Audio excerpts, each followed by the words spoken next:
everybody. Welcome back to Random Troy Radio, episode 462. Coming to you on Wednesday, November 16th of Rivalry Week. It is finally here.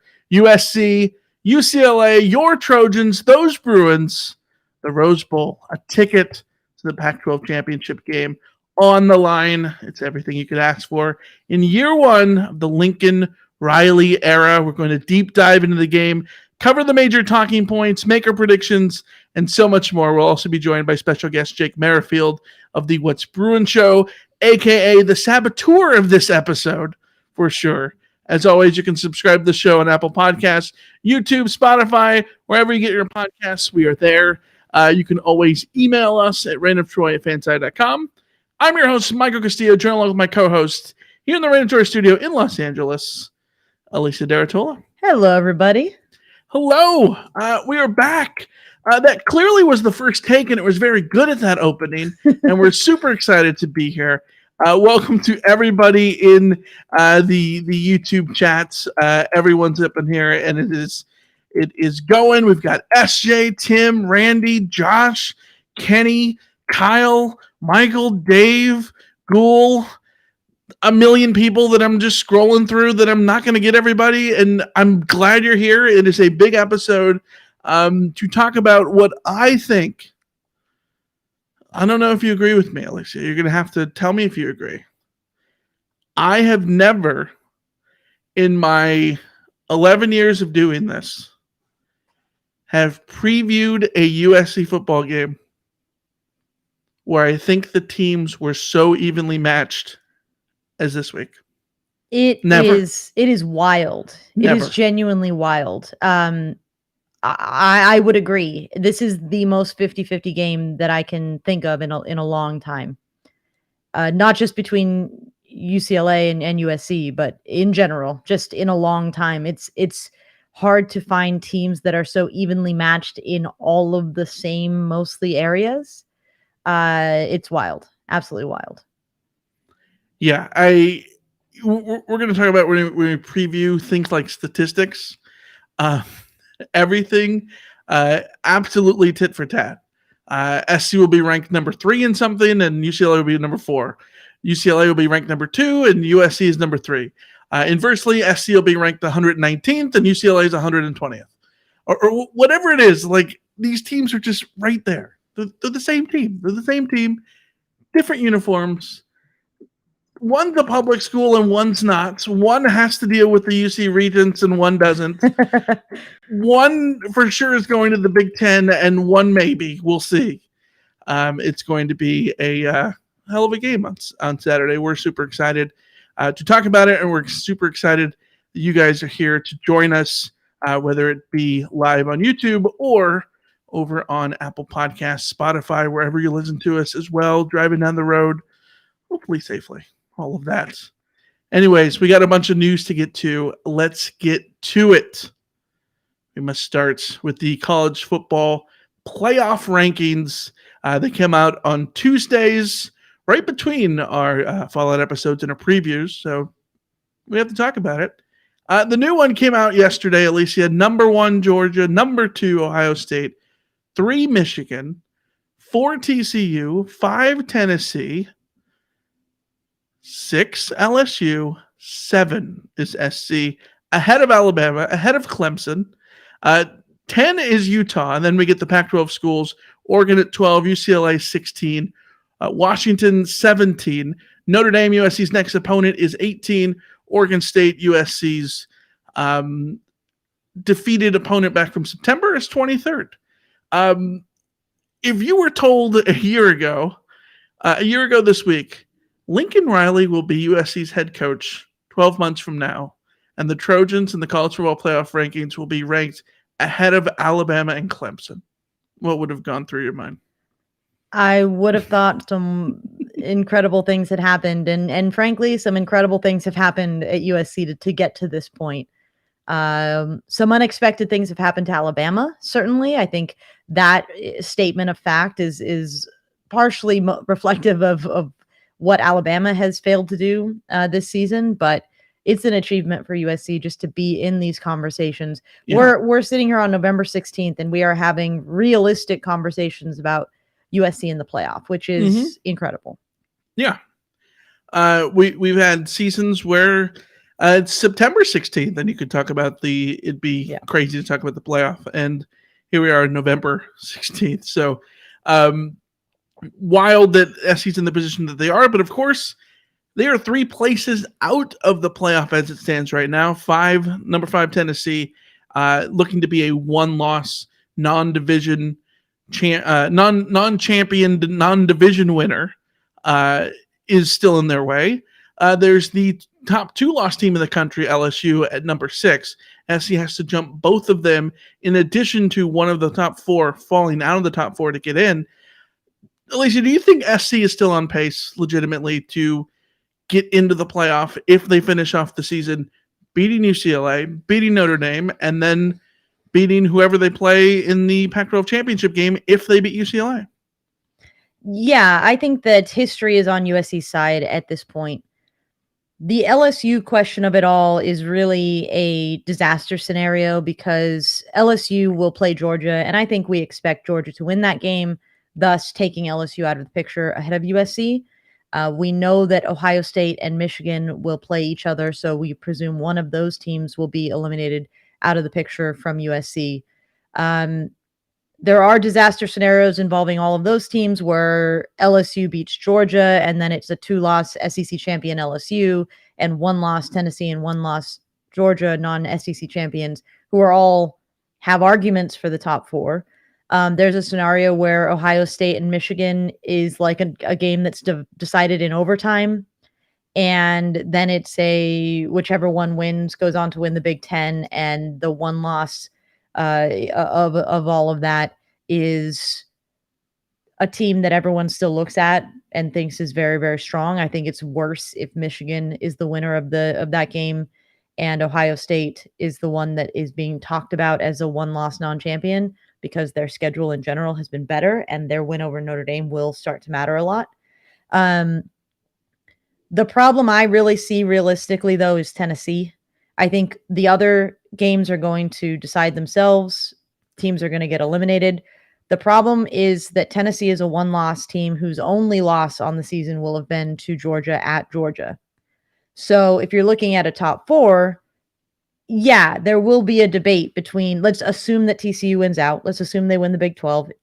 Things change if they don't, but let's assume. If you're fighting for that last spot and it's a question of USC versus Tennessee, I think there will be very vigorous arguments about those two teams. Where the history is on USC's side is that no 1-loss conference champion has ever been left out of the playoff in favor of a non-conference champion. We've seen 1-loss conference champions get left out under weirder circumstances where like an undefeated Notre Dame is involved. We've seen conference 2018 champions. Ohio State. We've seen conference champions get left out because they have 2 losses and the other team and like a second SEC team is a 1-loss team. And that time they've favored the 1 loss as opposed to the conference champion. But if it's a question of conference champion versus non-conference champion with equal win-loss records, we have not seen them make that decision yet. And I, for one, think that in this hypothetical where USC is 1 out, I think that the committee would be very hard-pressed to leave out a USC brand with a Caleb Williams quarterback with a Lincoln Riley coach. I think if like Clay Helton was still the head coach of USC, maybe reputation would come into play there. If USC didn't have such a clear Heisman candidate at quarterback, then maybe they would be second guess. I think it's pretty clear that a 1-loss Pac-12 champion with USC's resume by that point and with the personnel that they have, the stars power that they have, I personally think that the committee would side with USC. But we don't know because we've never been sort of pressed with this particular scenario. Let me play the devil's advocate here. I think it's weird that we're talking about Tennessee and then just assuming whoever wins the game is out. The game is in That's fair. Ohio State, Michigan. Like, yeah. You said that, well, Tennessee, their only loss would be to number 1 Georgia. Would be to Georgia on the road. Well, if Michigan loses Their only loss would be to Ohio State on the road. That's the same thing virtually. The difference with Michigan is that people are already very skeptical of their schedule. The difference is that Tennessee beat Alabama and Michigan doesn't have an Alabama win. That's Michigan's problem is that Tennessee has the Alabama win and the Georgia loss and all that kind of stuff. Michigan, if you just look at the metrics for their like strength of schedule, it doesn't stand up to anybody. So that's an issue. Yeah, but to go back to the thing about Michigan and Tennessee are there.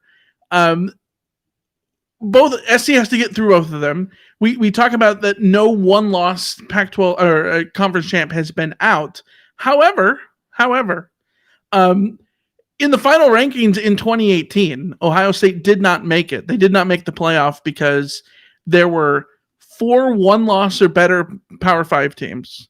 And then there was an undefeated Notre Dame. That's 5 teams. Ohio State was not 5th in the rankings. They were 6th. 2-loss Georgia was ahead of Ohio State in the rankings, which to me is the worrisome part because that tells me that there is a chance, there is a world in which, Michael put in the chat, the committee loves the extra data point of the conference champion. Yes, I think so. But the committee has at least showed that in terms of the rankings, they might side the other way. Again, we need to see what happens the rest of the year. SC needs to win out and actually emphatically win multiple of those games to really make sure that there's no doubt here, full stop. But I think there's a million things that could still happen going forward. The LSU doomsday scenario is there. Yeah, like LSU beating Georgia. And then what do you do? I do not know. Yeah, it absolutely does get crazy. But expand to 12 teams just on the spot if that happens. 12 teams is coming soon enough.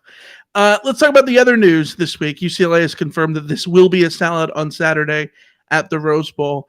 They are selling 70,865 tickets to a stadium that seats 91,000. That math ain't mathin'. That's because it ain't mathin'. Some, but not all of the tarps at the Rose Bowl will be removed. And USC is only being given an allotment of 6,500 tickets.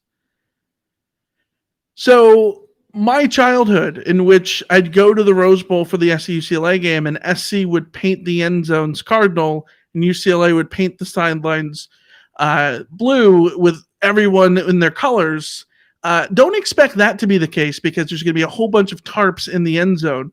UCLA ends up, by putting those tarps on, essentially is not selling money or not selling tickets that they could have sold to USC fans. I have multiple thoughts on this. One, it's dumb and stupid, and take the freaking tarps off. There's demand for this game. You absolutely can sell at least 10,000 more tickets, if not more. The flip side of this, as much as I want to sit here and bitch about SC's allotment being 6,500 for a stadium the size of the Rose Bowl, SC brings a lot on themselves, because the allotment that SC used to give teams at the Coliseum used to be huge, and it got dialed back tremendously. And now the allotment that SC gives teams is rather small. And I think this is UCLA counteracting that. And it sucks because SC absolutely could take advantage of a bigger allotment. And I wish at the Coliseum, I miss the old days of sitting in section 12 with my dad over the end zone, over the tunnel. And you'd be 2 sections away from the road fans, and K-State in 2001 brought all their fans and they were doing their chants 2 sections away. It was awesome. Pete Carroll era came. They sold 1 million more season tickets. It pushed everything down to the side, all the road fans. And I get why you do that. You end up creating the closed end of the Coliseum as more of a home hostile environment. But you end up with situations like this where now you're giving less home games, road seats yourselves. And now schools like UCLA can hold that against SC in a situation like this. I get what you're saying. I get why people are complaining about this, but I also think there might be factors that we aren't considering here that have to do more with logistics. Sure. If you're UCLA and you've set up for a season where you're going to have tarps around you're going to close your capacity down for most of this season, for pretty much all of this season, that means that there are logistical things that have to do with the hiring of staff to staff a game. So if you're already going to expand your normal operations by 10,000 tickets. Expanding it by another 20,000 tickets means you have to account for another 20,000 human beings who are going to be going into a stadium. That's why you prepare for this before the season. Well, yes, but I think there's more to it than just like sticking it to USC or anything like that. Personally, I wish they just opened the tarps and did everything possible to get as many people in that stadium as possible.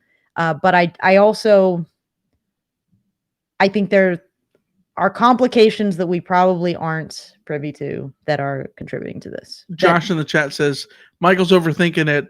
UCLA just wants more Bruins in the stands and less Trojans. Well, yes, that's absolutely it. And SC wants the same when they're at home too, right? Like that's what every team wants. Yeah, absolutely. but let's be real though. There should be an agreement between USC and UCLA. Yes, that you have a maximum allotment for both schools. That there is an agreement between both sides that X percentage of your stadium will be allotted to, and it should be higher than 6,000. It should be higher than 6,000. Yes. But, 100%. All right. Last little news nugget to get to. Let's talk about the injury updates. Not that we have them, but Alicia, talk to me. Explain what you can best read of the tea leaves. Okay, so we know Lincoln Riley isn't going to give us anything on the injury front. He did give us something on Jordan Addison. They did indicate that he would be closer to 100% in this, that he played more snaps against Cal than he was supposed to in terms of the pitch count they had him on, which suggests that he is further along in terms of his health and capable of doing those snaps and getting through it. So Jordan Addison, we are expecting him to have no questions going into this game. The other questions, obviously, the big questions are with Eric Gentry and Mario Williams. Lincoln Riley was obviously asked about them, and he gave a pat answer about, they're getting closer. They haven't been full participants in practice, but it's Tuesday, and they're sort of figuring it out. And body language experts are trying to figure out if this is like pessimistic or optimistic, or will they play or will they not play, all of that kind of stuff. We will not know until Saturday. That much is very, very clear. I am tending to go into this game assuming that they will both play, because I think if they were 50%, they would play. And if they were being called, game time decisions, or if they are participating in practice this week, then short of a setback, I think that this is the kind of game that you play through any injury that you possibly have, and, everything else be damned. So that's the way I'm going into it, but that is my gut sort of sports psychology feeling.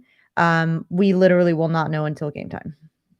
Yeah, we'll see how that all comes to be on Saturday. Well, Saturday is USC and UCLA, the Trojans, the Bruins, locking horns at the Rose Bowl, which means it is time to talk about the big one. Let's get in one of our dearest friends. One of my best friends, Lisa, one of your best friends. Jake Merrifield from the What's Bruin Show. Jake, welcome to the show. Let's see if this works. We're crossing our fingers and hoping for Hi, everybody. Yay! Am I audible? You are audible. And now we need to paint a picture for the folks at Apple Podcasts and Spotify and all of our other ways to get podcasts. The folks who are not on YouTube. Let's paint the picture. Jake Merrifield, yes, please do. Our great friend, is wearing a blue, I presume, What's Bruin Show shirt. No, it's UCLA. A UCLA Bruins. Yes. And a literal bear atop his head. I didn't skin it myself though. I'm getting Revenant vibes. It's got paws with claws. It's a full blown. The teeth are rather large. Yes. They are. Yes. Yeah. It's spectacular. There's some little Red Riding Hood vibes to this thing. But what large teeth you have. Yeah, and Josh Arena, keep talking, buddy. I got claws and teeth over here. Kyle in the chat says he's cosplaying a character from the Northman. Yes, that's pretty much what Jake is doing. So, hi, Jake. Thank you for coming on. Hi, guys. Nice to see you again. It is good to see you. We just went on your show, the What's Bruin Show, for a 2-part preview. Go listen to that over the What's Bruin Show. The first part is, I want to say, a therapy session for UCLA after the loss to Arizona. The second part, all about the UCLA game. So, Jake, tell us about the Bruins. What we've put together like an 8-page rundown of everything that we want to talk about on this episode.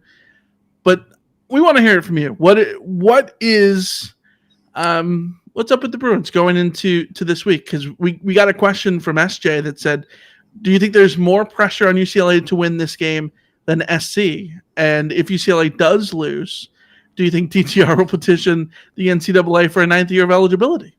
So in a nutshell, the UCLA season is kind of going like this. It started off with our non-con where we didn't actually play any real actual opponents, like the softest schedule literally in our school history.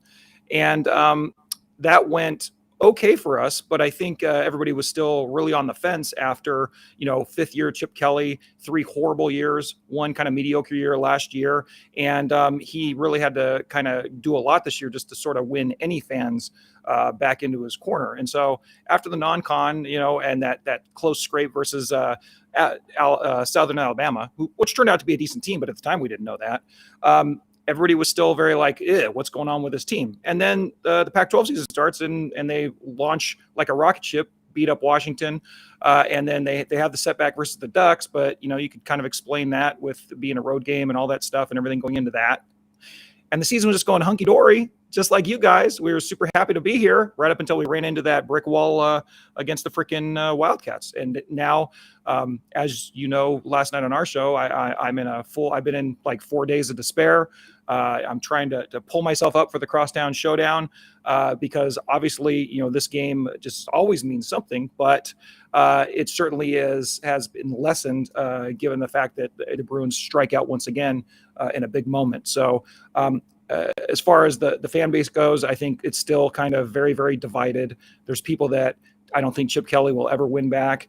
There's others that kind of like our show is, where we're kind of like, well, he's got a little better every year. And this year, certainly, Arizona notwithstanding, has been a spectacular year with some spectacular performances. And so we're willing to kind of see where it goes. And as far as the stakes of this game and will the Bruins be up for it, that's really my main question. I assume they will. I think they've shown in the past, especially guys like DTR have shown that they are super pumped for this game. But if they lose this game, like my worst case, darkest timeline for the Bruins is they lose this game, then they go up to Cal the day after Thanksgiving on it's going to be, you think there's not very many people at the Rose Bowl. There's like less people at Memorial, especially for that game the day after Thanksgiving. They lose that game. DTR, Zach Charbonnet, they go to the NFL after that. We don't have them for the bowl game. And all of a sudden, you lose, what would that be, 3-4 in a row to end the season? That's how bad it could get if they lay an egg versus the men of Troy, which I'm hoping they don't do. Yeah, I can't see that happening, honestly. I can't see UCLA doing that. I think we can talk about the Bruins having a no-show problem with the Arizona game, whether or not you want to call it a no-show or just not playing up to expectations, whatever. You can say the Arizona game, you can say the South Alabama game, but this is a rivalry game. This is the game that, historically, this is UCLA Super Bowl, right? This is the big moment. I don't think that just because UCLA loses a chance to go to the playoff, if they put everything together, that takes anything else away. UCLA hasn't won a conference championship in 24 years. So there's still a lot of stuff. And I'm not just bringing that up to dig on you, Jake. Like, seriously, legitimately, there's still so much to play for the Bruins here. I can't imagine a no-show. This isn't a situation where DTR is hurt, Zach Charbonnet is hurt. This is still a team that is absolutely loaded. Zach Charbonnet, 10 straight games with over 100 yards from scrimmage, 150 rushing yards in 4 straight games that he's played. That includes a 1 game off against ASU, which he didn't play. But the dude is incredible. Man. The nation's leading yard from scrimmage gainer in the country. There's no reason to think that UCLA no-shows. Right? The only reason I bring it up is that the last time they won the conference championship was in 98. And that season is when they had the last loss that was kind of on this magnitude. We were talking about it last night.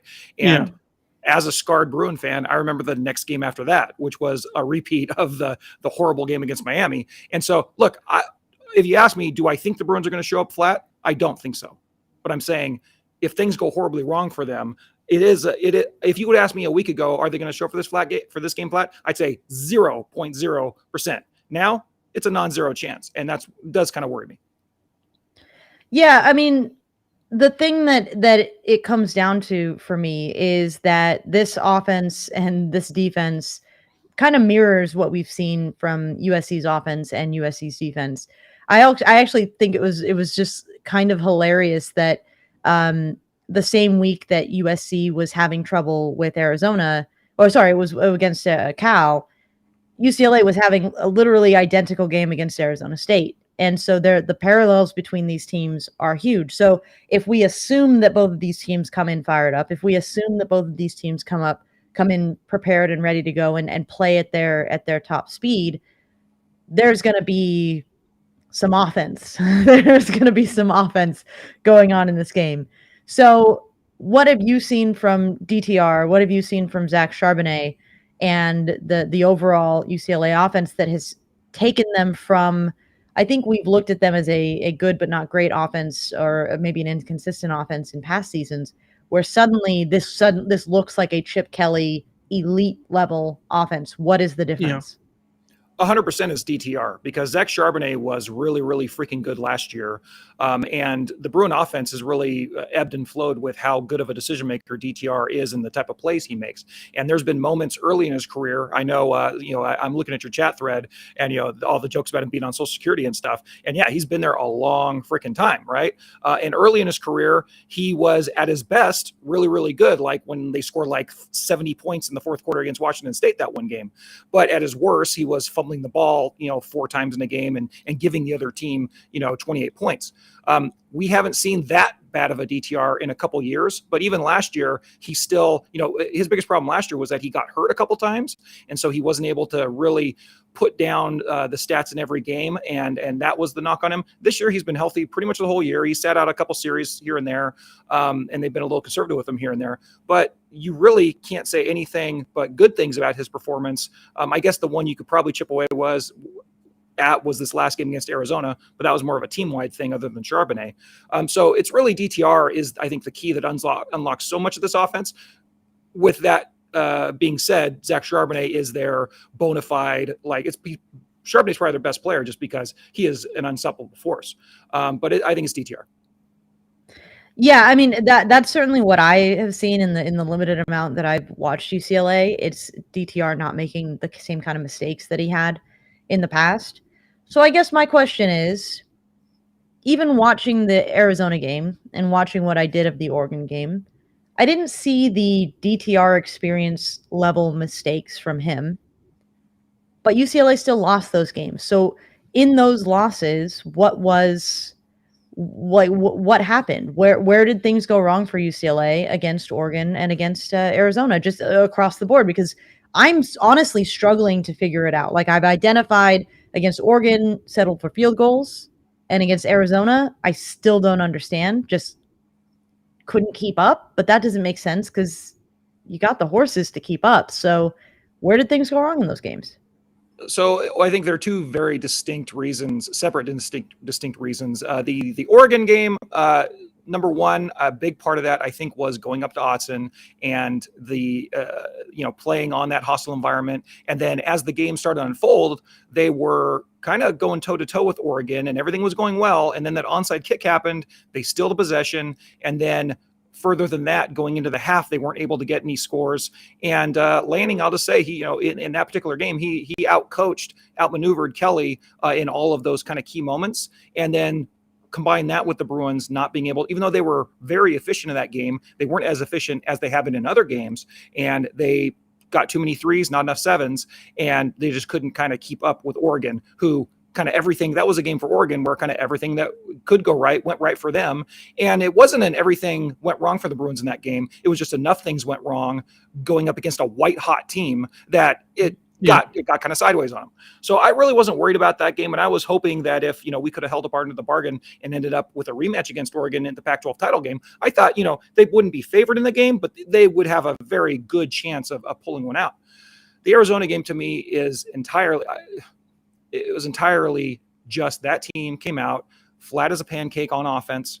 They didn't score on their first possession. They didn't score going into the half. They didn't score coming out of the half. They didn't score on two freaking chances at the end of the game. And that's just unacceptable. The defense wore it so hard the last couple of weeks against ASU and Arizona. But I mean, in my opinion, the defense is doing exactly what they've been doing all year. And that performance wasn't really any worse than anything else.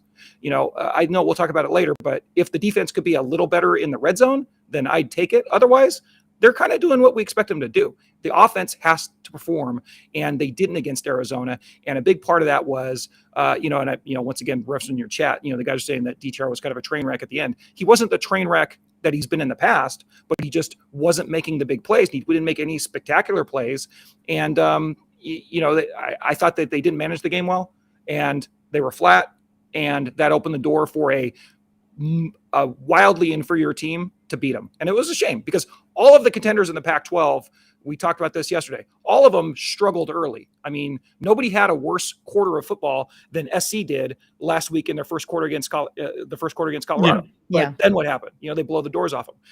UCLA, they never got it going, and that's a shame because they should have.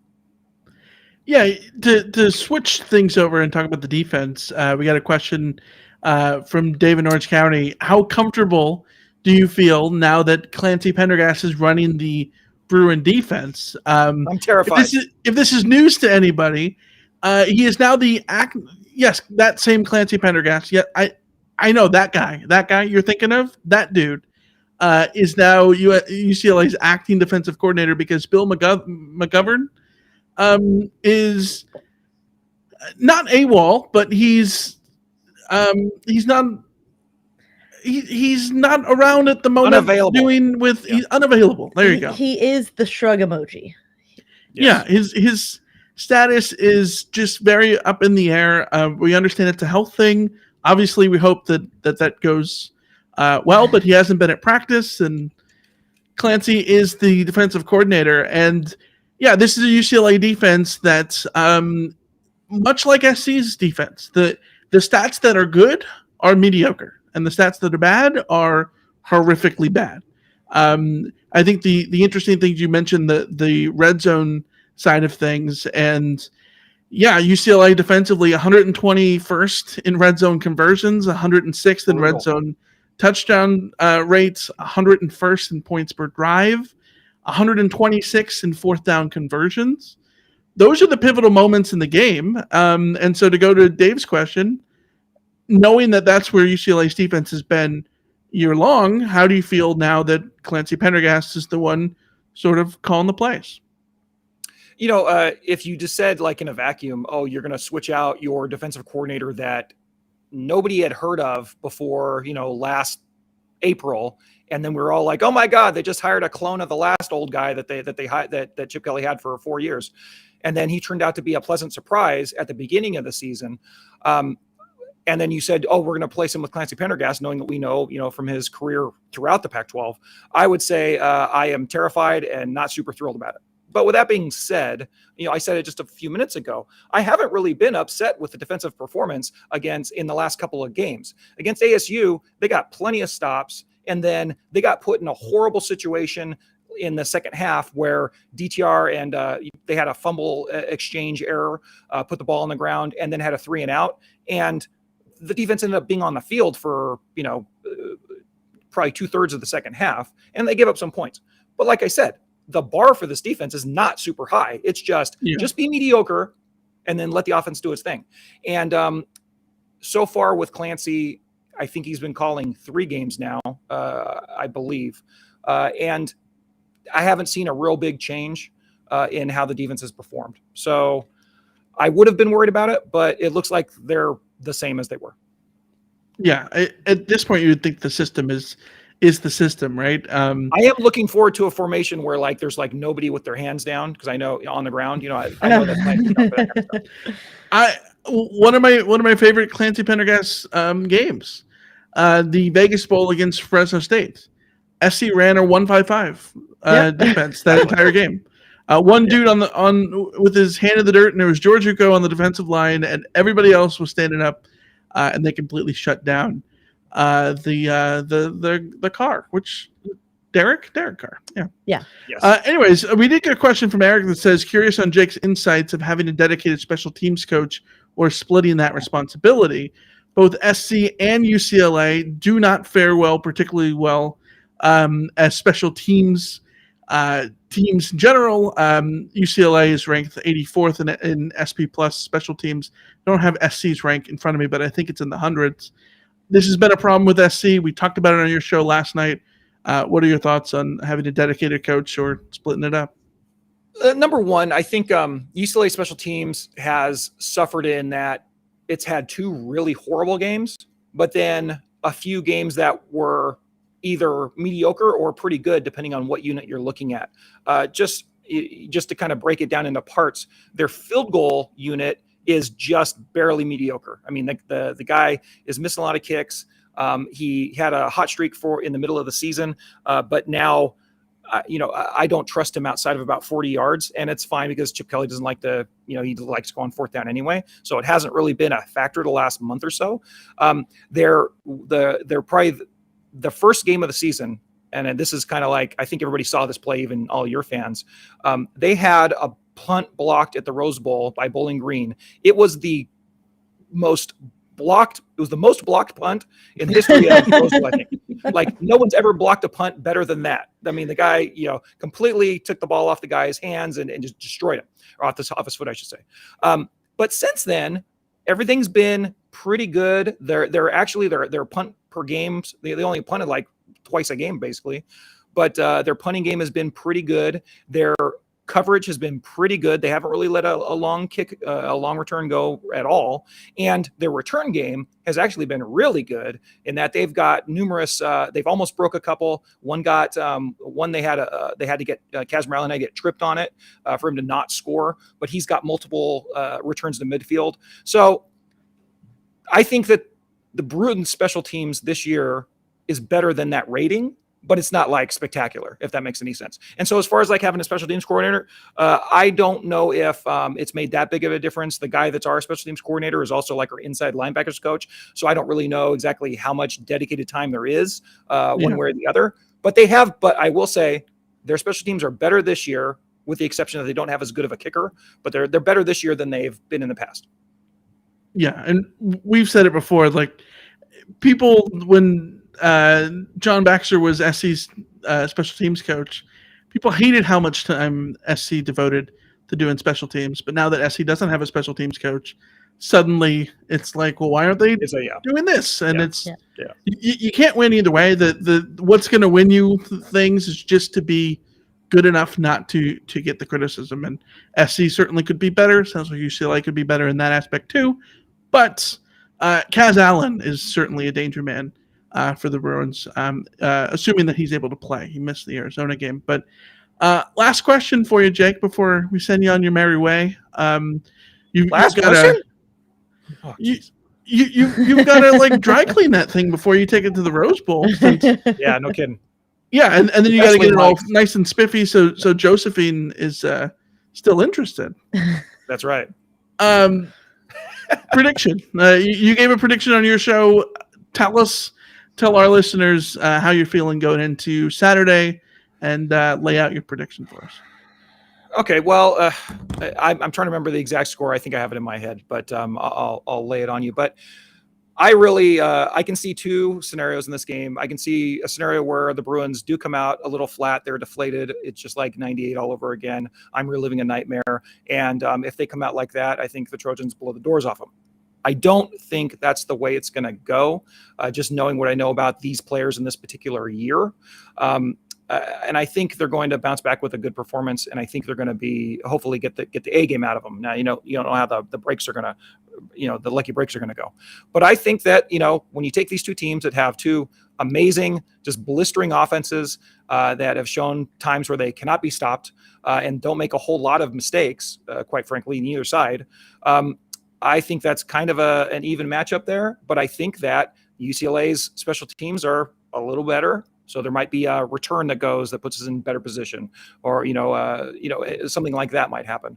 I'm crossing my fingers, right? No block kicks, and I think that our defense is marginally better, especially if Gentry's not back.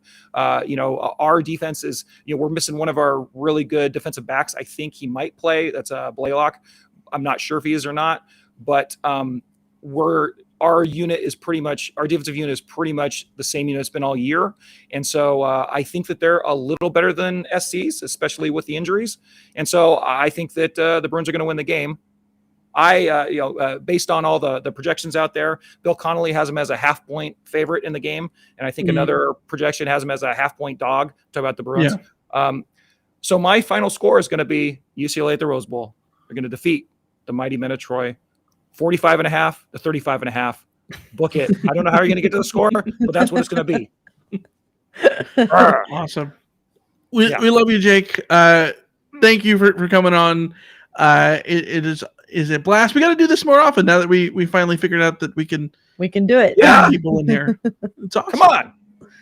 All right. Well, thank you for having me. Obviously, you guys are two of my closest friends as well. I love you both dearly. And I love all your listeners. You guys are pretty awesome. I'm not high, Josh Arena. I take that as a personal offense, but you've been nice to me in the chat, though. Thank you. You're a good sport, too.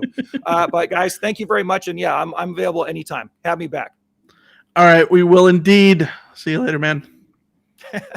All right. That was fun. Yeah. Jake. Jake, as always, is the best. And go listen to the What's Bruin Show and the two parts, but really it was like 4 hours of podcasting. It was so much fun. Go listen to them on the What's Bruin Show, and it will be a grand old time. For first half talking about the Arizona game, but the second half really all about SC and UCLA. Alicia, let's continue talking about this game before we get to over-under. I want to know your thoughts on the matchup as it stands right now. Obviously, this is an elite offense going up against a bad defense, and another elite offense going up against another bad defense. But how do you see it? How do you put it all together? As we said earlier, to me, every time I take a closer look at this matchup, it just feels more and more 50-50. And, the fact that SP Plus, that Bill Connolly, whose numbers I tend to respect, has it as a 50-50 matchup pretty much locks that in for me. Yeah. I think that USC's offense has a higher ceiling than UCLA's offense, but I think UCLA's defense is better on its day than USC's defense. And I think that's why any advantage that I want to give to USC on the offensive side, just knowing that Caleb Williams is just like a generational talent, you sort of counterbalance that with, UCLA's defense isn't great, but they aren't as prone to utter collapse the way that USC's defense has been in the last few weeks. And we don't know if Eric Gentry is going to play. And if he does play, we don't know at what level he's going to be able to play. There's just a lot of questions for USC's defense in this game. This is why I continue to say it comes down to which offense doesn't make the mistake. That is, you look at all of these numbers, they all come back to the offense is the offense, evenly matched, the defense, evenly matched. So who comes away with this and doesn't make that mistake, who comes away with this and, doesn't have the receivers drop passes the way that Brendan Rice drop passes. Doesn't have the special teams mishap that could absolutely determine this game. It doesn't really, it really just comes down to that to me. Yeah, it's going to come down to literally every play. It feels like this game will. And we talk about the numbers being close. Literally, I have them. You have them written out. Yeah, we could just go down the line. These are on the offensive numbers. SP plus, SC 7th, UCLA 4th. FEI offense, SC 3rd, UCLA 6th. Yards per play, 4th versus 3rd. Points per drive, 3rd versus 4th. Available yards, 4th versus 2nd. Plays generating 4+ yards, 5th versus 2nd. Plays generating 7+ yards, 3rd versus 9th. Plays generating 10+ yards, 7th versus 2nd. Opportunity rate, 1st versus 3rd. Like, everything is in the top 10 on offense. And so that would come down to, okay, well, which defense stands up? And I think that one of the conversations that we had over on the What's Bruin show, and you've alluded to too, Alicia, is like, is it going to be which defense steps up, or is it going to be which offense cracks? Yeah. And I really do think that it might be the combination of the two. And I know that's sort of a cop-out, but I've been going through these numbers and trying to find anywhere where there's sort of an edge, and there isn't an edge anywhere. I wrote down here that both defenses can be horrendous in key situations. Well, UCLA is worse in key situations, 126th in red zone conversions, but SC's 102nd. UCLA 121st in defensive red zone conversions. That's bad. SC is 18th, seemingly consistently better, but when you talk about touchdown rate, it's 106 versus 89th, right? Like, the red zone conversion number, the 121st against USC being 18th, that to me is the biggest discrepancy of anything. And if the result is that SC is able to get touchdowns and maybe force UCLA to a field goal or two, if that is the difference of this game, I wouldn't be shocked, because both teams are excellent on third down defensively. They've had identical red zone opportunities, but the difference sort of being the touchdown rate. You go back to the other thing about, we've talked about turnovers so much this year. SC was forcing so many turnovers early on, but the one consistent thing that they haven't done through 10 games is turn the ball over themselves. Only 2 turnovers in 10 games, which is insane. I'm sorry, I'm not counting the onside kick. No. As a turnover. It's sort of bullshit. So two turnovers in 10 games. Insane. Even if it's 3, that's still insane.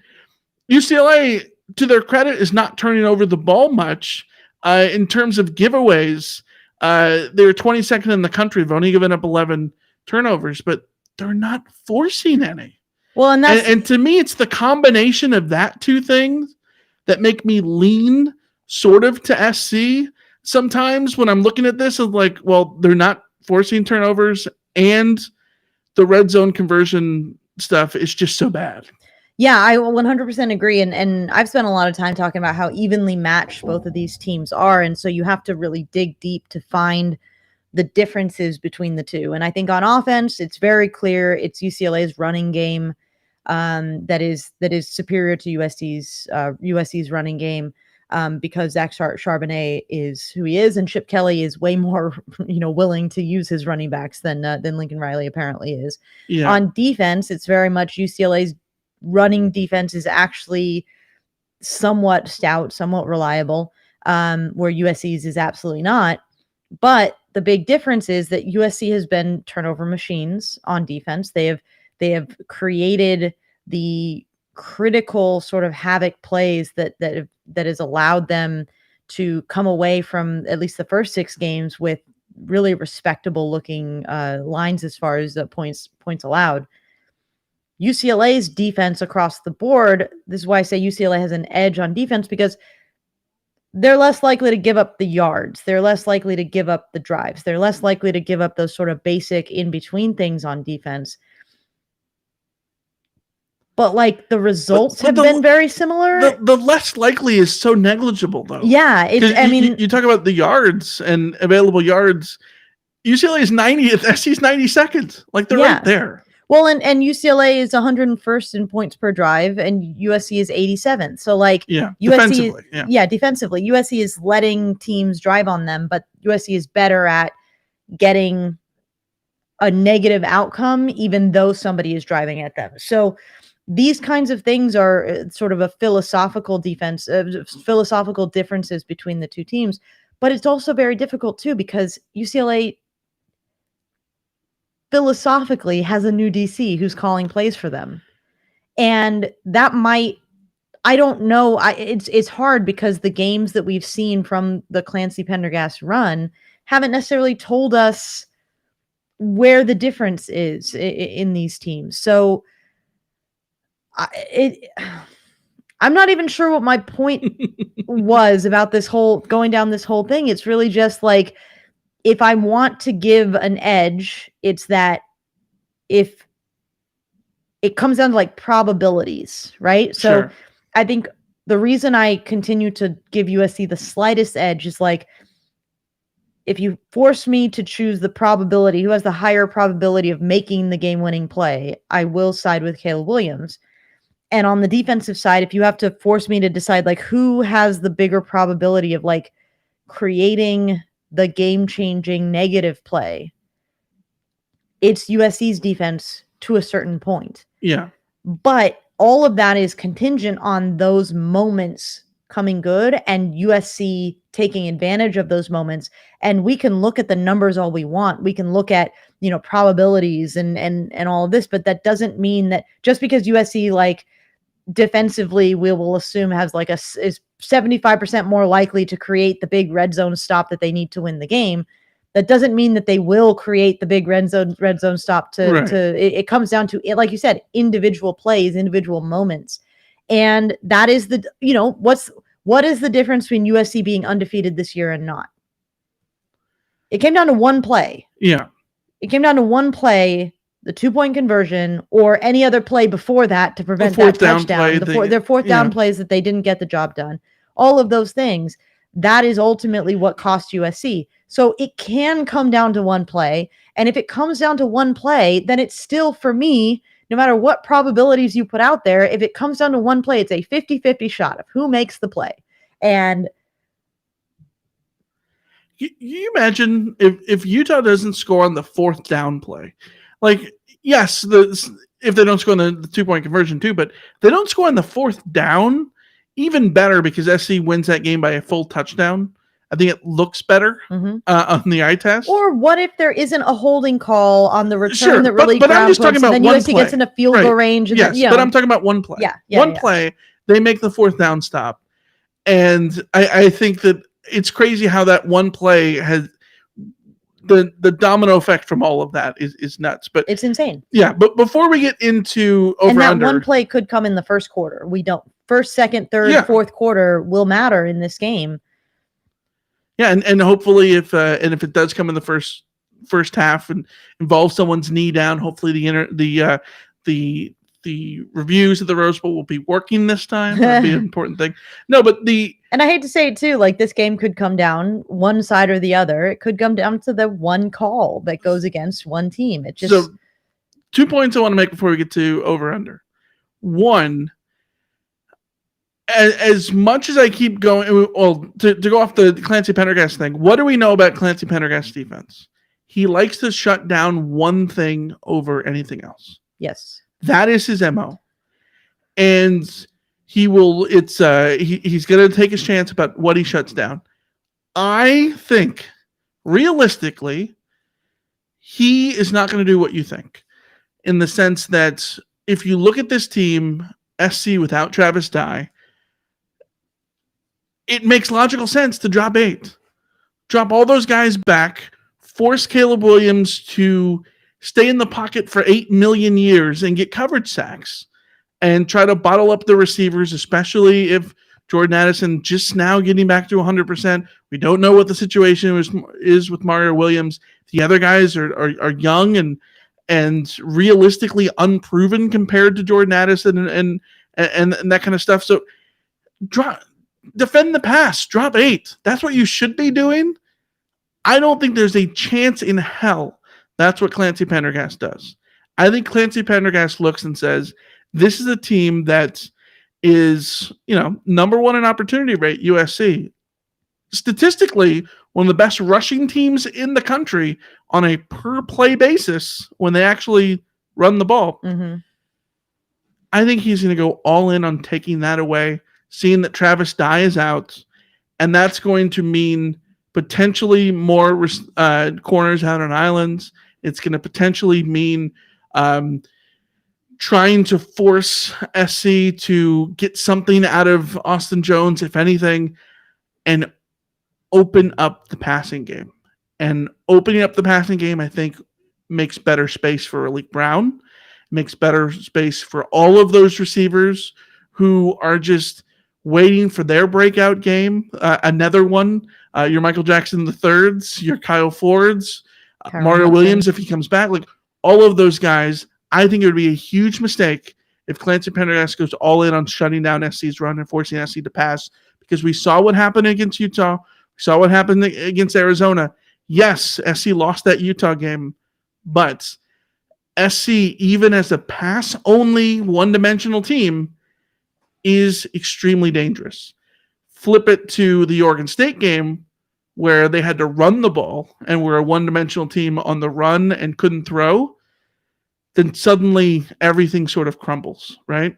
So, well, it's the same calculation that USC is going to have to make against UCLA. Yes, which leads me to my second point, that I spent the whole year looking at this and thinking, oh my God, SC, look at what so-and-so has done to SC. What is DTR going to do? DTR is faster. DTR is, he's now in his 34th season as UCLA's quarterback. Like, he's more seasoned and all these things. He's more developed.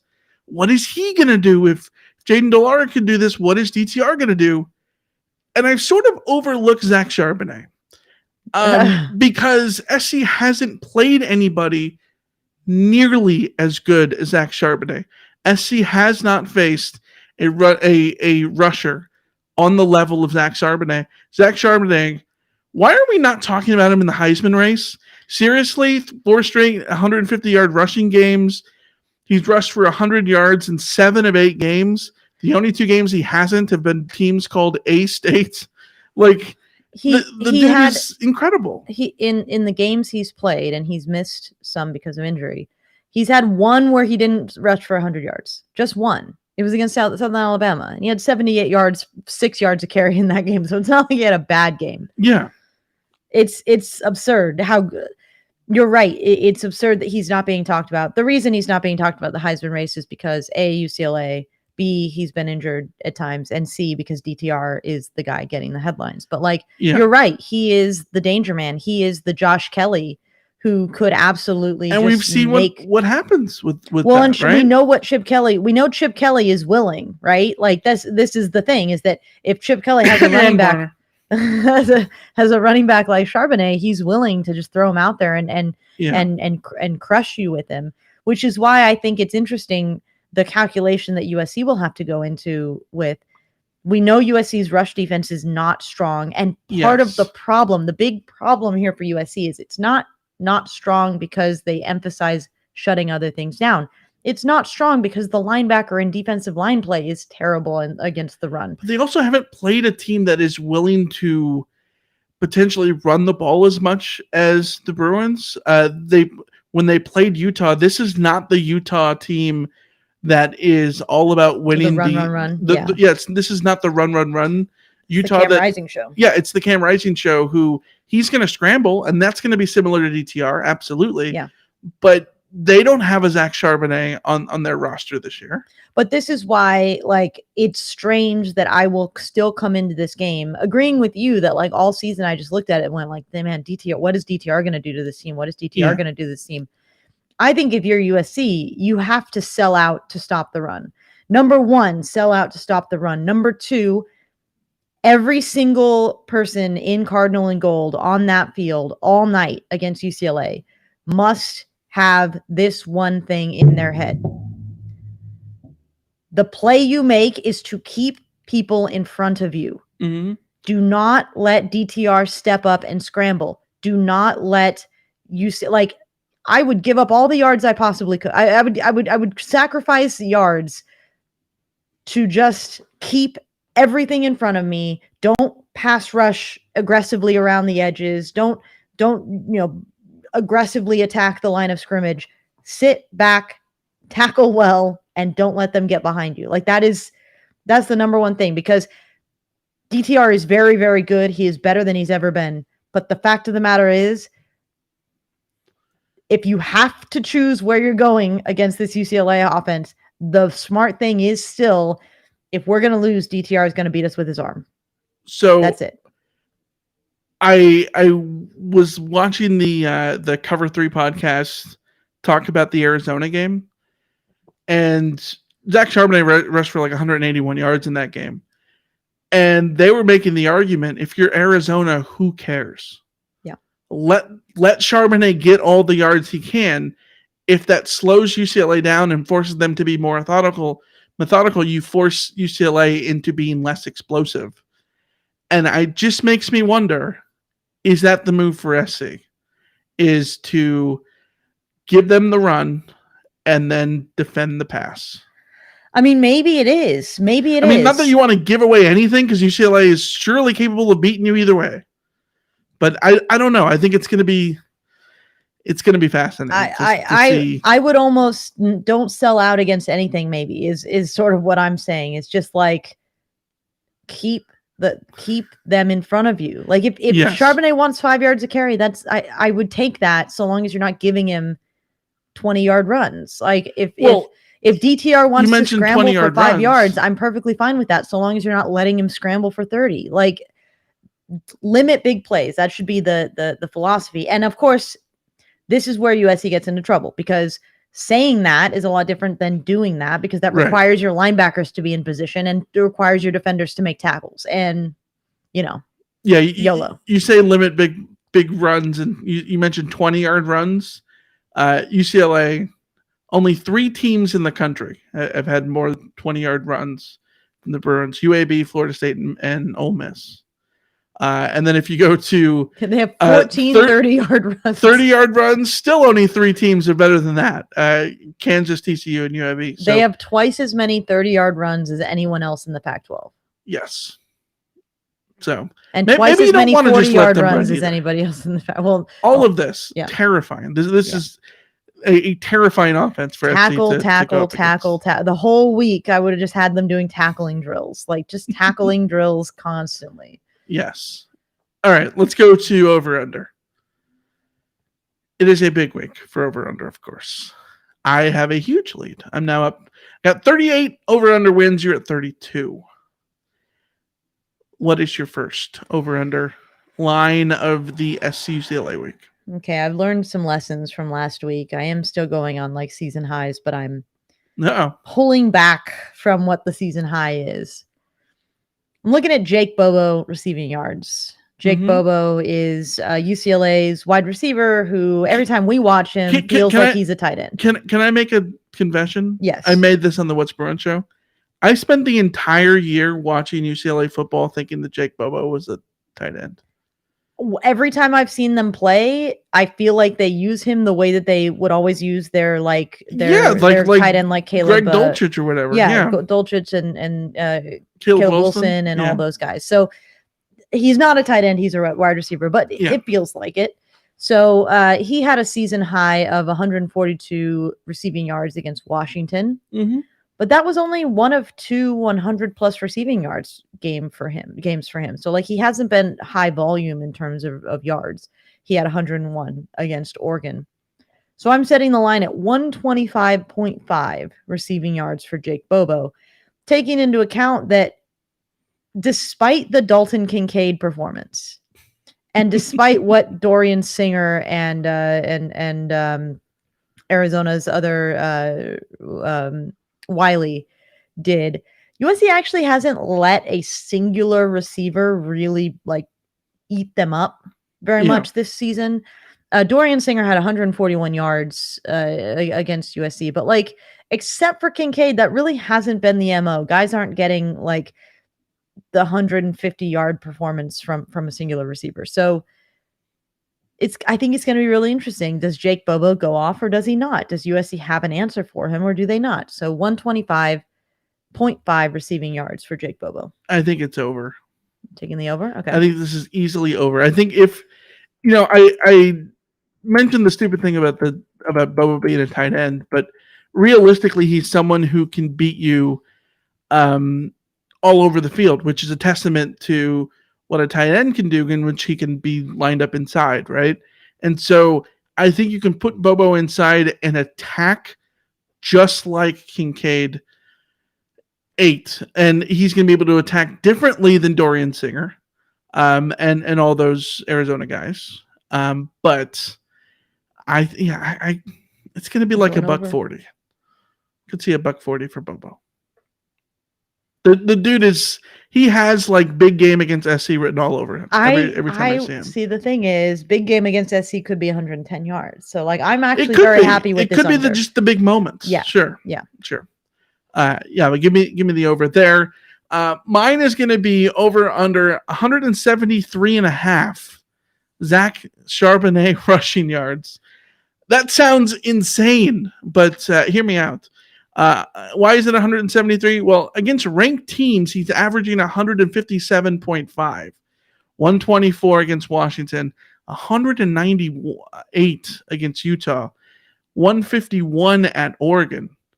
If you average that with his average of the last two games, Stanford and Arizona, in which he had 198 against Stanford again, and then 181 against 181 against Arizona, you end up with 173.5. So that's my line. Averaging what he's done against ranked teams and in the last two games, 173 yards for Zach Charbonnet, over under. I hate this line so much. I hate it so much. It's a lot of yards. That's so many yards, but also USC's defense is so USC's defense. I'm taking the under because I'm feeling optimistic. Okay. In the sense that I think UCLA has a lot of guys who can eat. And so the yards that they get, I think, again, it's going to be like a Bobo situation where like Zach Charbonnet could feast with 150 yards. It's still not 173. He could also get 250. I've seen that before. Yeah. So it's not like it couldn't happen, but I think that USC has a lot of reason to put some emphasis on not letting Charbonnet be the one that beats them.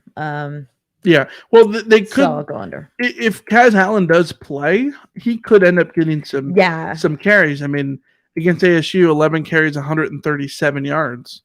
Yeah.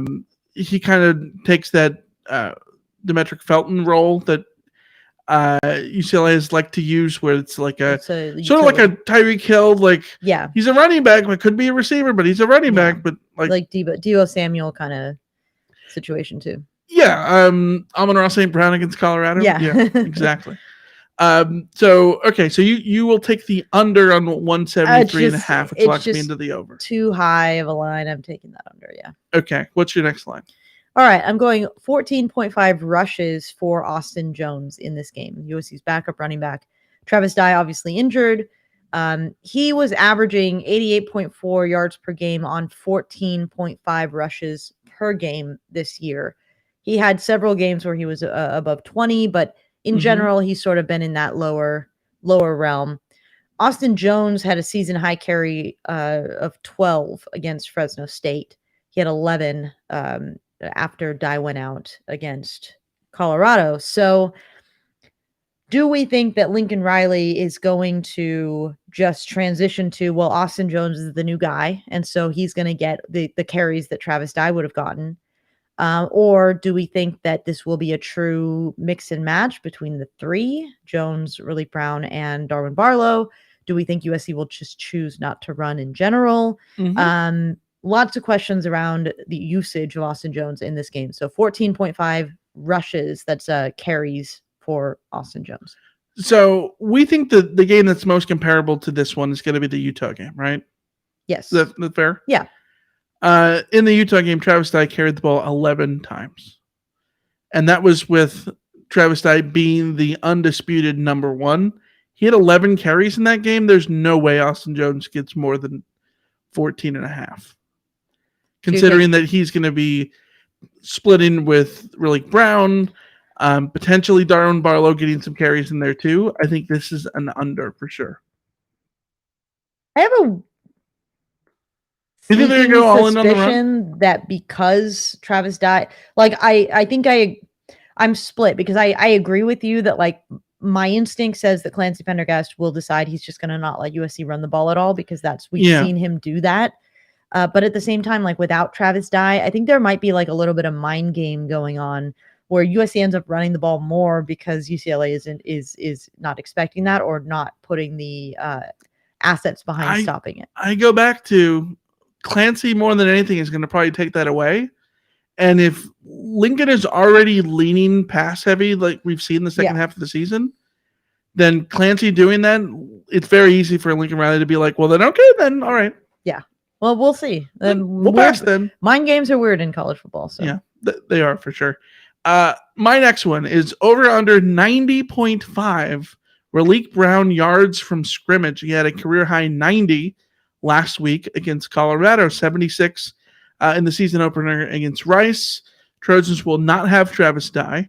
And Brown is expected to sort of carry the workload in the backfield with Austin Jones. 90.5 yards from scrimmage. This is not rushing yards. This is yards from scrimmage, not all-purpose yards. Yards from scrimmage. So this is rushing yards plus receiving yards. That's it.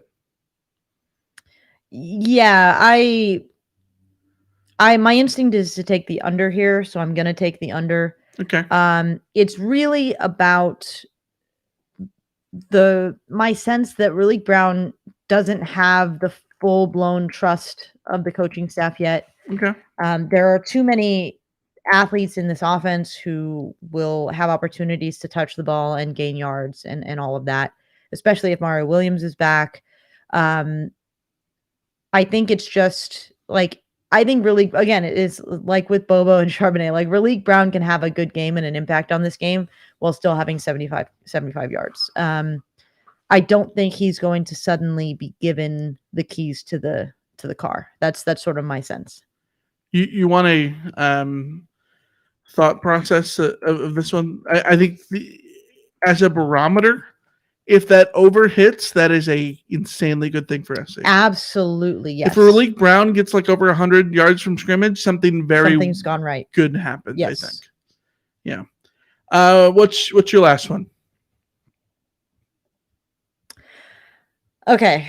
My last one is related to punts. Okay. Punting. Punting is winning, as Rick Neuheisel said, except in this case, I think punting is abso-freaking-lutely losing. I think the offenses are going to go off in this. So I'm setting a line around total punts. Okay. Total punts. And I'm changing it in the middle of this statement because I'm dumb. Over under 2.5 punts between both teams. UCLA 2.5 punts. UCLA is averaging 1.9 punts per game. Mm-hmm. But in their last 2 games, they've had 2 punts total. And USC had like 5 punts against Oregon State. So their punt total for the year, they're averaging 2.5. But like they don't punt the ball very often. It just doesn't happen. So 2.5 total punts in this game. UCLA and Oregon had 1 punt combined in their game. This might be the hardest line we've ever had in this game. It's rough. I am going to take the over. Okay, that's fair. Strictly because all you need is 3. And this kind of game often... The SC Utah game had 4. Yeah. So my thought is this game could end up being so explosive that there might be more drives because there's fewer methodical drives that take up time. Yeah. And more drives means more opportunities for a punt. Yeah, and my hesitance over setting this line, I had it at 3.5. I changed it to 2.5. I went back and forth. Is that a lot of times the games that we come in thinking they're going to be offensive, like barn burners that are just going to be offensive explosions. Right. For some reason, like those are the games that end up being tense and everyone's tight and maybe the offenses are trying too hard. And so then it leads to those kinds of mistakes that cause, an explosive offense to end up with punts. So yeah, it could be an interesting one. I'm pulling up the game book from the Oregon-Washington game last week. That was a game in which there was 71 combined points. Extremely tense from the first snap of that game. How many punts do you think were in that one? 4? 1. Yeah, there you go. Punt. There you go. 1 punt. Yeah. I'm just saying. All right, maybe I might regret. The impetus for this question was I think it was Jake who pointed it out. That only 4 Pac-12 punters are qualified. Or even qualified. Like, yes. It's insane that USC and UCLA, neither of their punters are qualified for the statistics of punting. Yes. In the the Pac-12 has completely rejected the idea of punting this year. The Pac-12 is the Big 12 this year. Yes. Yeah. Yeah. Last over under for me is 1.75. 1.75. Over under 1.75. Tuli Tuipulotu tackles for loss. We know that he's the nation's sack leader. He's no longer the nation's tackle for loss leader, even though he has 17.5 tackles for loss this season. He's among the leaders there. He had 2 tackles for loss in each of his 2.5 tackles for loss in each of his last 2 games against Cal and Colorado. This year so far, there have only been 5 games, only been 5. So half the time he's gotten this over, half the time he's not. The ones he didn't, Rice, he had 0. Oregon State, he had 1. ASU, 1.5. Utah, 0. Arizona, 0. Tuli tends to sort of get his tackles for losses in bunches and is part of a pass rush. The Stanford game, he had 3 non-sack tackle for losses, sort of the only time that he's really got them in a rush defense heavy game. Did have a season high 4 tackles for loss against a dual threat quarterback, including 3 sacks against Cameron Ward against Washington State. So he can get a dual threat guy, but Wazoo is also one of the worst teams in the country at allowing sacks. So will he get in the backfield to wreak havoc? 1.75 over under. So UCLA has given up 14 sacks this year. Mm-hmm.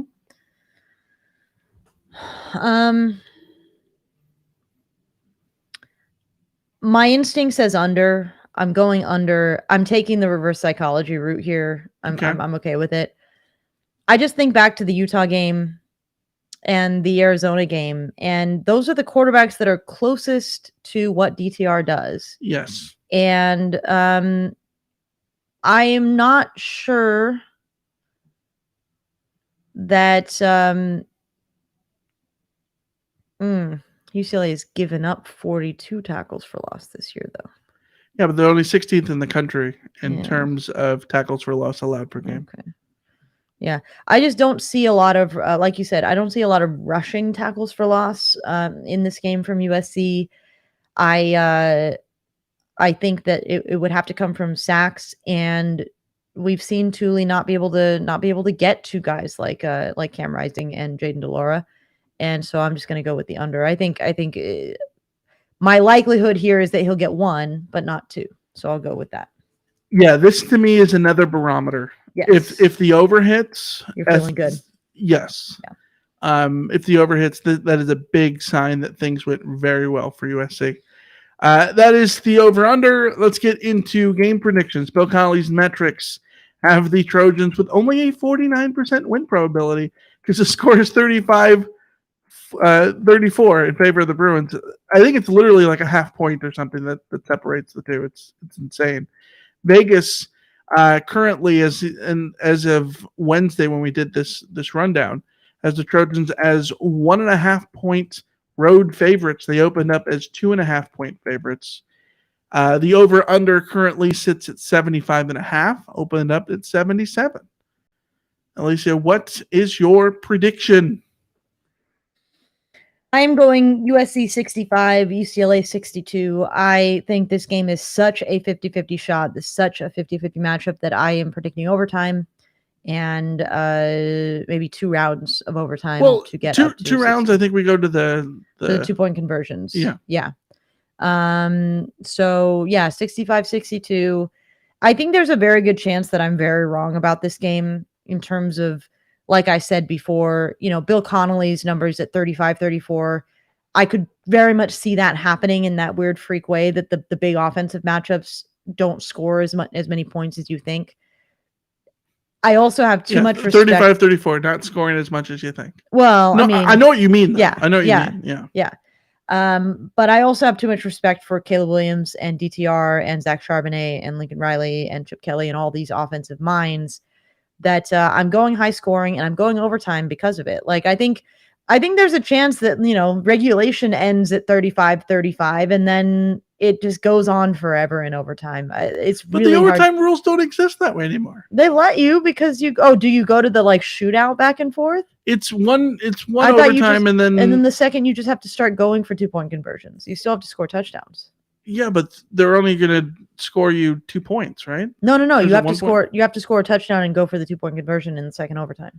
Yes, but then after that, it's 2-point conversion. Well, I don't know what happens in the third overtime, but that's what I'm saying. Like you're not going to be able to win by 3 with all those overtimes. See what I'm saying? I do. Score predictions are dumb, and I don't know how you're getting to 65-62 in any case. So I don't even know. Maybe you get to the second overtime and USC kicks a field goal to win. I don't know. Whatever. All right. My score prediction, before I give this, I think this game is going to come down to the big moments. We talked about it before. There's 2 games that I think that this will be similar to. My score is going to end up looking a lot like the 2017 Rose Bowl because I think this game feels like that in a lot of senses. Mm-hmm. Number 2, I very much think this could be like the Oregon game, UCLA and Oregon. That was a game that went back and forth. The difference was Oregon stole a possession, won the middle 8, and completely separated in a game in which they were going tit for tat. And when you do those little things, they can mean so much in a game of this magnitude.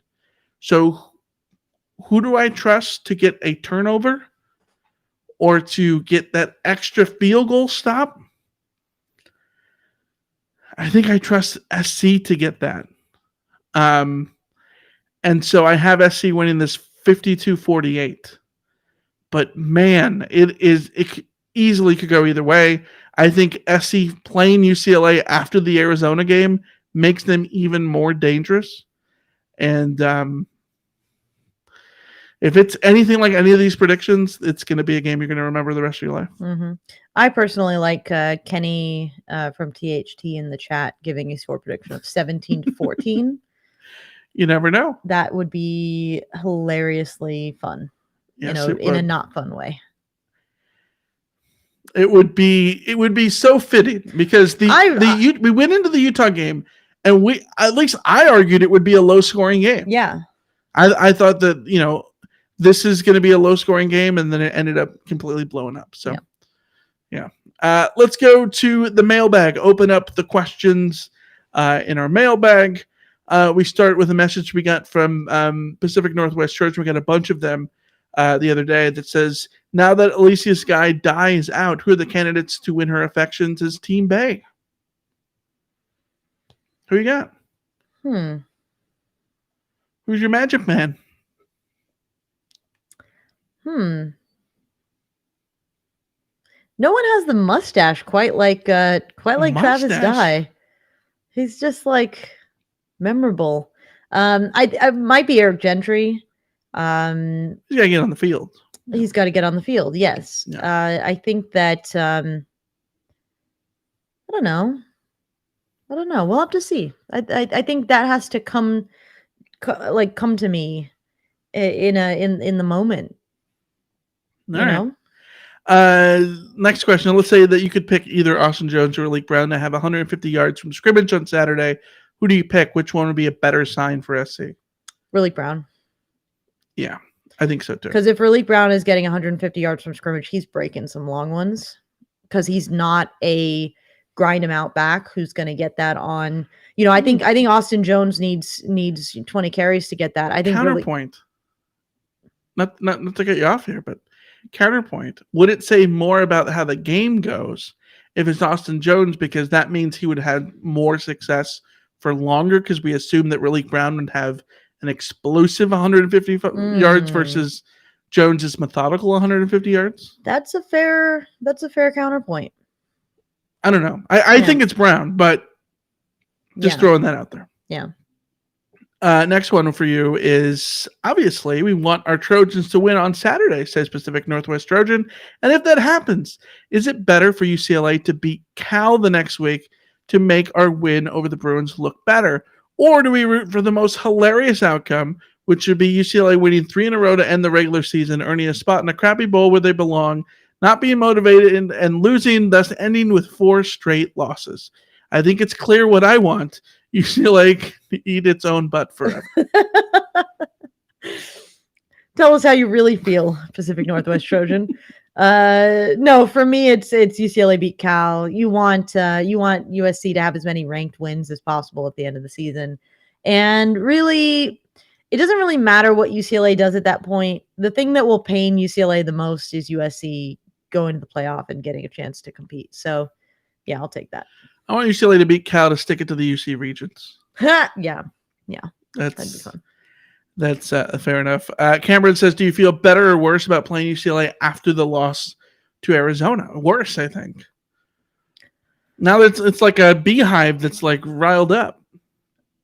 Yeah, it actually doesn't change for me. I think this was going to be a riled up game either way, and I think there's a universe where their confidence is shattered, and I think there's a universe where they come out and try to prove themselves in a whole other way. I think there's still so much that we cannot figure out. I just go back to UCLA no-showed the Arizona game, and you can say that the no-showed the South Alabama game, but I can't. So we can talk about them having a no-show problem. I can't fathom that they would no-show a top 10 SC team coming into their house. Yeah, it's the rivalry. You know what I mean? Like, if this doesn't get you up for it, then what would? That's what my thought is.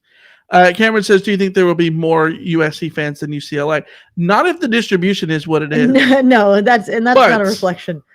I think USC fans will get their hands on tickets. Yes, but 100%. Like, people are going to be buying their way in for sure. But the distribution is certainly going to help UCLA out, which is why they do that. Yeah. Josh says, how big of a picture of Caleb Williams do you think DTR has in his locker?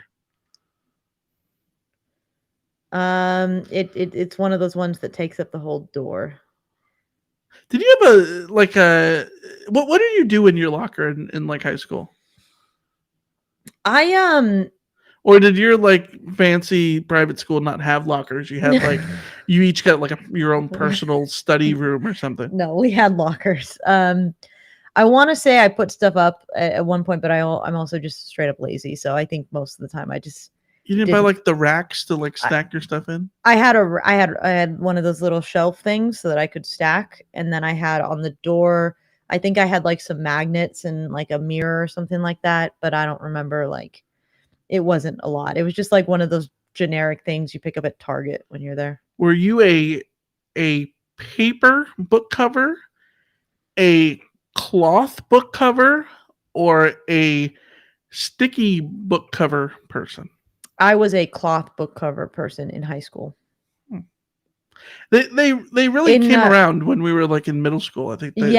In middle school, I think is when we transitioned to like the cloth ones because they were just so much easier. Yeah. My problem with the paper ones is that like I can be neurotic, and like if they weren't folded perfectly. If it wasn't perfect, it just like it annoyed the crap out of me. So as soon as the paper, they had the highest ceiling, but the lowest floor. Oh, when they were clean, but like the effort that I had to put in to get it that way, and then the just pain I felt if it was just not perfect. It's I raw dogged it. I like my books naked. Eric says, which position group do you think needs to step up the most? Easy answer for me is linebackers, even if Eric Gentry is playing. Eric, you answered your own question, bud. That's it. Linebackers, and I will give a little dark horse to receivers in the sense that in this game, you cannot afford to drop the ball. If the ball is there for you to catch it, you have to catch it. Yeah. SC has had a drop problem this year so far. Taj Washington has done it. Brendan Rice has done it. You've got to avoid those. Yeah. Touchdown USC says, what is UCLA going to do with seeding when the Big Ten teams come to visit? I don't know. We'll see what happens with the tarps. Also, I'm mad at myself. I prepared to say that UCLA was going from a trap game to a tarp game, and I completely botched that joke somewhere along the line. You got all your tarp jokes in when we were on the What's Bruin show last night. But sorry, the What's Bruin symposium. But it's a symposium. This is symposium, yes. Yeah. The tarp thing, though, it's like if UCLA had better overall attendance for a consistent period of time, like they wouldn't need the tarps. Like that is a function of 10 years of futility. The irony for me about this is like I grew up with SC having the tarps. Yeah. So like but why? Because when you have years of futility, you start to pull the tarps. Yeah. The huge doctors of USC. Yes. Josh says, is that a rod hat? Where can I buy one? Yes, that is a rod hat. We have there's a fan-sided swag shop. At some point, we'll throw the link in the description of the episode, and then you guys can check out what we got in there. I don't know if it's still in there or not, but if it is, go check it out. Mm-hmm. SJ says, who would win the Battle of Oklahoma transfers, Caleb Williams or Troy Aikman? That would be fun. That would be fun. The answer is like purely from right now in 2022. It's Caleb Williams. But we'll see historically. The irony of this, of course, is that Troy Aikman never beat SC. Yeah. You hope that Caleb Williams can beat UCLA. Eric says, which team has the edge in red zone scoring and defending the red zone? SC does. But slightly. It's not overly overwhelming. I mean, it's strictly conversions, red zone defense conversions, SC is 18th, UCLA is 121st. But again, when you talk about TD rate, it's super close, 64% to 67%. That's basically the same. Yeah, it's so close, like everything else in this game, that statistically it's not a predictor of how the red zone conversions are going to go. So yeah. Eric says, do you have any stat that spoke to how each team performs, i.e. wins versus losses when we're on a Fox broadcast? I haven't thought about it. We should like come up with splits of like SC and Cardinal and Gold, SC and on ESPN at 5 p.m. Well, okay, so the USC Media Guide has a lot of those sort of weird, like USC in the rain or USC in the snow. SC's only loss this year was on Big Fox. Yes, I don't know. But so were UCLA's both losses were on Big Fox. There you go. So it's a Big Fox battle. It's clearly the problem is Big Fox. Yeah. Cameron says over under 2.5 rushing TDs combined by the running backs. Combined as in the SC running backs or all told? Because if it's all told, I'm taking the over big if you get Zach Charbonnet in there. And if it's just USC, I'm taking the under big if it's not Zach Charbonnet in there. Yes, I agree. Because Travis Dye was someone who could just eat inside the 5-yard line. Yeah. Eddie says, what's the scoop on the backup? Where did he come from? What high school? He's talking about Austin Jones, and he came from Stanford. I don't know if he was a NorCal guy specifically. I'm pulling it up. Yeah, I'll just keep talking. Austin Jones from Antioch, from Bishop O'Dowd. Yeah, so he was sort of a NorCal guy. Bishop O'Dowd, which means he was AJT teammate. Yeah, and he had a pretty decent career at Stanford. At least he was. I pulled up. Austin, he was, Jordan. I believe, the scoring leader in the 2020 COVID season. Touchdown scoring leader in the Pac-12. Yeah, he had. He was team best 107 carries for 2 touchdowns. In with 7 starts as a junior in 2021. He had 32 passes caught for 265 yards and a touchdown. You know who the top 2 scorers in the Pac-12 were in 2020? Who? Number 1, Austin Jones. Number 2, Parker Lewis. Ha! Yeah, he was a all Pac-12 honorable mention, and Phil Steele all Pac-12 third team in 2020 as a sophomore, and he was Stanford's Deswarte Eller Award winner for most outstanding sophomore with a team high 550 yards. Yeah, number 5 in scoring in the Pac-12 was a tie between Amon-Ra St. Brown and Jamar Jefferson, of course, of the 2-time state champion Narbonne. Go Gauchos. Steven says, name one player from each side, offense and defense, that will be the difference maker for SC on Saturday night. Caleb Williams on offense, and on defense, I am going to say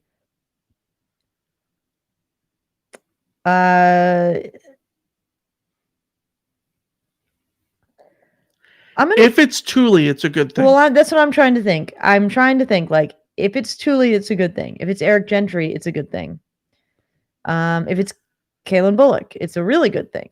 If it's Mekhi Blackman, that means it's probably a good thing because he probably had a good game against Bobo, if anything. Yeah. Even though, again, I think Bobo, if he's inside, is he even going to be going up against? I'm gonna go Eric Gentry. I'm feeling bold. Ooh. Yeah, we don't even know if Gentry's playing, and she's taking Gentry. Richard says, do you think they'll ever move the Heisman out to after the Bowls and playoff? As the playoff gets bigger, it seems like the award that it might be awarded prematurely. This is interesting. Because you do end up with like the Heisman winner, and then they go to the playoff, and then they disappoint, and then people feel like, oh, well, it was the wrong decision or whatever.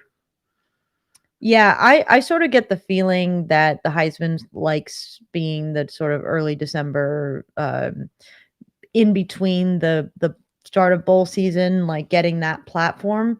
But I would agree. I think they should award that after the playoff. Personally. Yeah. I also think they should give Reggie Bush's Heisman back, and they don't listen to me on that either. So well, yes, I am a big believer in playoff MVPs and rather than playoff series MVPs. Like, I like how the NHL does the Conn Smythe. So I think they should make a new award that is like the playoff MVP. Yes, but it's like of the playoff, not just the final game, but like of the playoff. I like that. And especially when you get to the 12 team, like that'll be like a new award. Yeah. It'll be like the the Zeke Elliott Award, because that one year that he and Cardell Jones went crazy, right? What's the one that Sam Darnold won after the Rose Bowl, which was sort of billed as the we're the one that takes into account the postseason? One. I don't remember what it was. Yeah. The Manning Award? Maybe? No. Something. Yeah, but it's a good thought, Richard. It really is. Eric says, this is to me, saw the tweet about my dog and wants to know what breed she is. She is we think she's just a border collie. I think she's a border collie husky mix. She's very much a border collie. Whether or not there is mixture of something else with the border collie is up for debate, but it's like her coloring is classic border collie. The only thing that like sets her apart is she has these icy blue eyes. Our current plan, and she has a tail that curls a little up like a husky. Yeah, her hair is shorter. It's not as her coat is not as thick as a lot of border collies that I have seen, but Yeah, I don't know. Our plan is to bring her on the show on Saturday. Yeah, So she'll be here Saturday because we'll have family here. They'll be in the other room while we record the car cast after the UCLA game, which means that she won't be in the crate, so we can easily go get her. Yeah. Because if we go get her now, we got to get her out of the crate, and it's an ordeal. And yes, Eric, she is a shedder. And she's beautiful. She's beautiful. Yes. Josh says, say USC loses the next 2 games. What bowl is SC going to? Okay, so here's the thing. SC is going to be 7-2 if SC loses on Saturday. 8-2? No, there will be 7-2 in conference. Oh. There will be 7-2 in conference, which guarantees that they finish no worse than tied for second. The way the bowls work is not how the standings work. The way the bowls work is all the ties are on the same level. So it's up to the bowls to decide. So I think that would mean that more likely than not, it would be the Alamo Bowl because they would have the top pick. And I think SC is the most attractive pick out of all of the 7-2 teams.